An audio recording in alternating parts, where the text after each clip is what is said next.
Security নিয়ে শওকত মোল্লাকে খুনের চক্রান্ত হচ্ছে। যদি শওকতের কোনো ক্ষতি হয় তিনি ছেড়ে কথা বলবেন না। ভাঙড়ে দাঁড়িয়ে কমিশনকে কার্যত হুঁশিয়ারি দিয়ে রাখলেন মমতা বন্দ্যোপাধ্যায়। শওকতকে ডরাত সার্টিফিকেট দিলেন তৃণমূল সুপ্রিমো। জানালেন শওকত তার ডান হাত।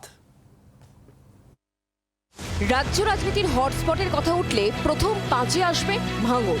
দক্ষিণ 24 পরগনার এই একটি মাত্র কেন্দ্র যেখানে গত নির্বাচনে তৃণমূলকে হারতে হয়েছিল আইএসএফ এর কাছে।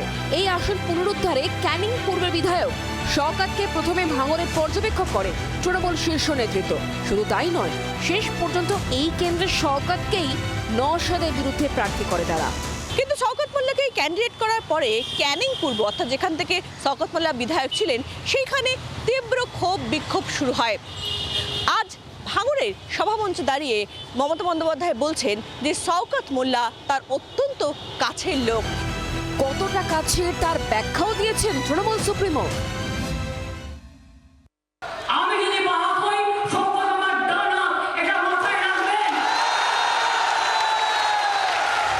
মুখ্যমন্ত্রী দাবি তার সঙ্গে লড়তে না পেরে শওকতকে টার্গেট করছে বিজেপি আইএসএফ।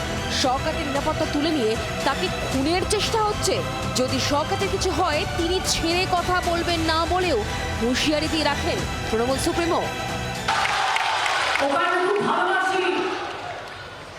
ওকে খুন করতে চায় ওরা, ওর সিকিউরিটি তুলে নিতে চায় বিজেপিকে বলে। মানুষের নিরাপত্তা নিয়ে খেলবেন না, আমার সিকিউরিটি তুলে নিন। যদি সেরকম হয় আমি আমার সিকিউরিটি তুলে নিয়ে আমি শওকতকে দিয়ে দেবো। আর আমাকে বোম মেরেও কিছু করা যাবে না, আর বন্দুক মেরেও কিছু করা যাবে না। জন্মেছি একদিন, মৃত্যু একদিন হবে, আর বিজেপিকে আমি দেখে ছাড়বো। এক কথায় শওকতের দরাজ প্রশংসা করে তার হয়ে সুর চড়াতে দেখা গেল তৃণমূল নেত্রীকে।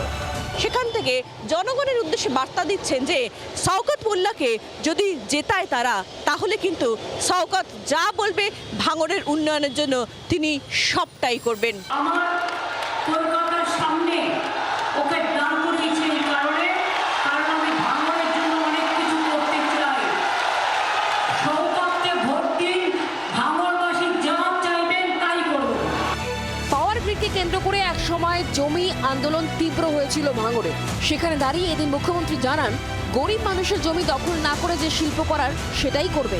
এদিন আইএসএফকে বিজেপির দালাল বলে তোপ ডাকতেও ছাড়েননি মমতা বন্দ্যোপাধ্যায়। তবে সব ছাড়িয়ে যেভাবে তিনি শওকত মোল্লার পাশে দাঁড়ালেন তা নজিরবিহীন।